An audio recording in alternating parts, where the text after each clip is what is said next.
Hey guys, my name is Anuradha. Welcome to our channel GK Guidance and Knowledge. Happy morning to all of you. आज हम discuss करने वाले हैं क्या रास्ता हो सकता है नेट ज़ीरो कार्बन एमिशन लाने का, क्योंकि क्लाइमेट चेंज का मेन रीज़न होता है कार्बन एमिशन। आज की हमारी कोटेशन है, अपने काम को इतनी स्ट्रॉन्ग डिटर्मिनेशन के साथ और ट्रस्ट के साथ करने वाला एक छोटा सा शरीर हिस्ट्री को चेंज कर सकता है, अल्टर कर सकता है। तो हमेशा अपने आप के ऊपर बिलीव करें और वही करें जो आपको सही लगता है। ये कहा गया है महात्मा गांधी के द्वारा। आज के हमारे वन लाइनर क्वेश्चन है, आईपीसीसी के अकॉर्डिंग ग्लोबल टेम्परेचर 8.6 डिग्री बढ़ सकता है 2100 तक। ये तो सबको ही पता होगा, मैंने काफ़ी बार कवर किया है इसको। बताइए, देखते कितना याद करते हो आप, कितना रिवीजन किया गया है। नेट ज़ीरो कार्बन एमिशन का टारगेट यूएस, यूके, जापान और यूरोपियन यूनियन का 2015 तक है। चाइना का क्या है? सस्टेनेबल डेवलपमेंट गोल 13 क्या है? इंडिया का जो टारगेट है कार्बन एमिशन को कम करने का 33% टू 35% कौन सी ईयर तक? इंडिया ने शिफ्ट किया है BS standard 4, Bharat standard 4 to with standard. हमारा आज का क्वेश्चन है, ऐसा कोई रास्ता है, इक्विटेबल रास्ता है जिससे हम अचीव कर सकते हैं क्या net zero green house emission हमारे प्लैनेट के ऊपर। हमारा इंट्रोडक्शन क्या होगा? इंडस्ट्रियल रेवोल्यूशन से ही ह्यूमन एक्टिविटीज़ की वजह से कार्बन एमिशन बहुत ज़्यादा बढ़ गया है और बढ़ता ही जा रहा है, क्योंकि नेचुरल रिसोर्सेज हैं वो तो उतना ही कार्बन एमिशन करेंगी, लेकिन जो ह्यूमन एक्टिविटीज़ हैं वो बढ़ती जा रही हैं इस वजह से। जैसे कि उसने ऑयल, कोयल, गैसेस और प्लास्टिक को जलाना, फर्टिलाइज़र का यूज़ करना, डिफॉरेस्टेशन करना, इंडस्ट्रियल जो प्रोसेस है उनको बढ़ाना, ये सब कुछ रीज़न है जिसकी वजह से जो CO2 एमिशन है वो बढ़ गया है। आईपीसीसी की रिपोर्ट के अकॉर्डिंग क्या हुआ है कि टेम्परेचर है वो इंक्रीज़ हो जाएगा 8.6 डिग्री 2100 तक। इसको रिड्यूस करने के लिए, टेम्परेचर और ग्रीन हाउस गैसेस के एमिशन को रिड्यूस करने के लिए यूनाइटेड नेशन सभी कंट्रीज से अर्ज कर रही है कि वो फिक्स करे अपना टारगेट कि वो कब तक नेट ज़ीरो एमिशन तक टारगेट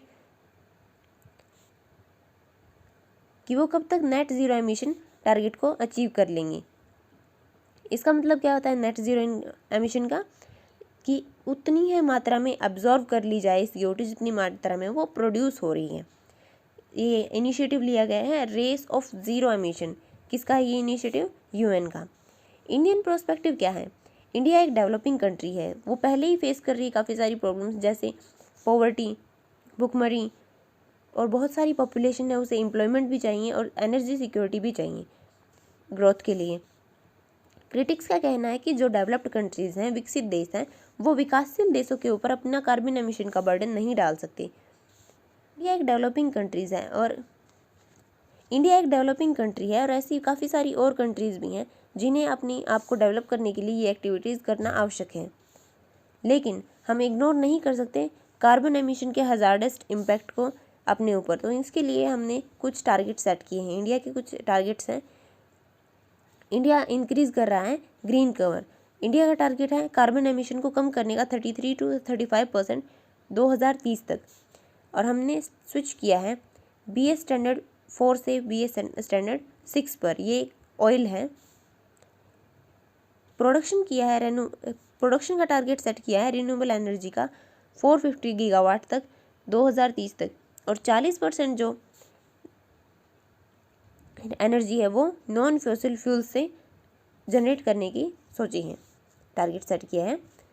पहले क्या स्टेप्स लिए गए हैं, जैसे क्योटो प्रोटोकॉल है, UN सस्टेनेबल डेवलपमेंट गोल है, UNFCCC है। क्या बता सकते हैं इसके फुल फॉर्म क्या है? कार्बन क्रेडिट और कार्बन टैक्स लगाए गए हैं, पेरिस क्लाइमेट एग्रीमेंट लाया गया है। क्या क्या वे हैं जिससे हम अचीव कर सकते हैं net zero green house gas emission? हमें फोकस करना होगा एफॉरेस्टेशन के ऊपर, ग्रीन बेल्ट को बढ़ाना होगा, ज़्यादा से ज़्यादा पेड़ लगाने होंगे, साइकिल का यूज़ और रिसाइकलिंग। फोकस करना होगा पॉपुलेशन की कंट्रोल पे, स्विच करना होगा ऑर्गेनिक फार्मिंग पे। इंडिया अट्रैक्ट कर सकता है NAPCCC। ये हमारा टारगेट्स हैं, कुछ एमिशन नेशनल टारगेट्स हैं, वो हम आगे डिस्कस करेंगे। मेंटेन कर सकता है बैलेंस बिटवीन विकास और इन्वायरमेंट, दोनों के बीच में बैलेंस बनाना ज़रूरी है। यूज़ कर सकते हैं हम नई टेक्नोलॉजी है कैप्चर एंड स्टोरेज की, इसे इन शॉर्ट DACS बोलते हैं। नीड क्या है हमारी, जो पेरिस क्लाइमेट एग्रीमेंट है उसका कोई फ्रेमवर्क सेट नहीं है, तो उसका फ्रेमवर्क बनाने की भी ज़रूरत है। फोकस करना होगा रिन्यूएबल एनर्जी के ऊपर और रिड्यूस करना होगा फॉसिल फ्यूल बर्निंग को। NAPCC क्या है, ये कुछ इंडिया के टारगेट्स हैं, जैसे कि नेशनल सोलर मिशन है और national emission for enhanced energy efficiency है, national mission for sustainable development, sustainable habitat है, national mission for water mission है, national mission for sustainable habitat, national water mission है, नेशनल मिशन फॉर सस्टेनिंग हमारे जो Himalayan reason है उसका ecosystem store करने की बात है यहाँ पे। नेशनल मिशन है ग्रीन इंडिया के बारे में, नेशनल मिशन क्या बनाया गया है, सस्टेनेबल एग्रीकल्चर के बारे में बनाया गया है, और national mission for strategic knowledge and on climate change, क्योंकि बहुत सारे लोगों के पास इसके बारे में पूरी नॉलेज ही नहीं है। स्विच कर सकते हैं हम ग्रीन और सस्टेनेबल ट्रांसपोर्ट के ऊपर, जैसे कि हम बाइसाइकिल का यूज़ कर सकते हैं, हम पैदल चल सकते हैं। ट्रांसपोर्टेशन है उसमें हाइड्रोजन फ्यूल का, इलेक्ट्रिसिटी का और सोलर व्हीकल्स का भी यूज़ कर सकते हैं। हम RRR को भी फोकस में लेकर आ सकते हैं। इसमें क्या है, रिसाइकिल करना है, रिड्यूस करना है और रीयूज़ करना है जो एग्जिस्टिंग चीज़ें हैं उनको। डेवलप्ड कंट्रीज़ हैं वो UN ग्रीन फंड को पैसे दे सकती हैं, जो मांगता है हर साल के, उसका टारगेट होता है $100 बिलियन का। नीड क्या है, जो टारगेट्स हैं लॉन्ग टर्म और शॉर्ट टर्म उन्हें फिक्स करने की, जैसे कि US, UK, Japan, European union के 2015 तक हैं, चाइना के 2016 तक हैं। इंडिया को भी ऐसा स्टेप लेने की ज़रूरत है। नीड टू फोकस किसके ऊपर करना होगा, जो ट्रीटमेंट है इंडस्ट्रियल वेस्ट का उसका ट्रीटमेंट करवाना ज़रूरी है, बिना उसे पानी में, नदियों में डालने से पहले। चेंज करना होगा माइंडसेट, वेस्टफुल बिहेवियर जो बहुत ही ज़्यादा प्रोमिनेंट है आज के टाइम पे, उसे बहुत ही ज़्यादा चेंज करने की ज़रूरत है। और यूज़ करना होगा बायोडिग्रेडेबल प्रोडक्ट्स को, यूज़ करना होगा carbon sequestration, carbon credit, carbon tax, green tax, और इस पैसे को फिर कार्बन एमिशन को कम करने और ग्रीन बेल्ट को बढ़ाने में भी यूज़ कर सकते हैं। डेवलप्ड कंट्रीज़ हैं वो डेवलपिंग कंट्रीज़ को फाइनेंशियल एड दे सकते हैं।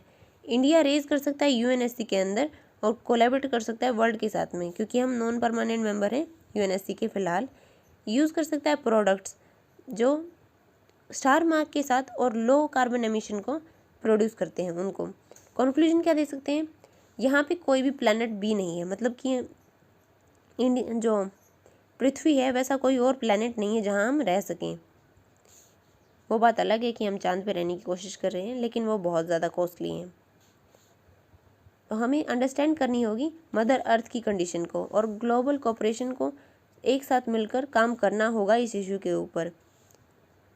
बिकॉज CO2 जो है, क्लाइमेट चेंज, वो ग्लोबल इशू है, ना कि किसी एक कंट्री का।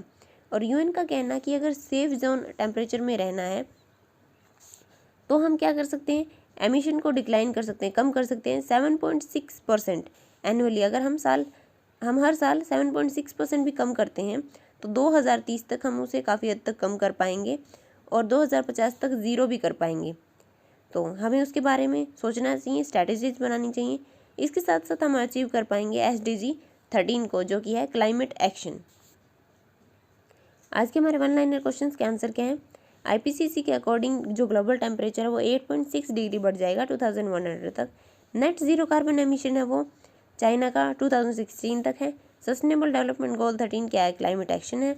और इंडिया का टारगेट 2030 तक है और BS स्टैंडर्ड 6 पर हम शिफ्ट हुए हैं। So this is it for today. Thank you for listening. Don't forget to like and subscribe. Also provide your suggestions to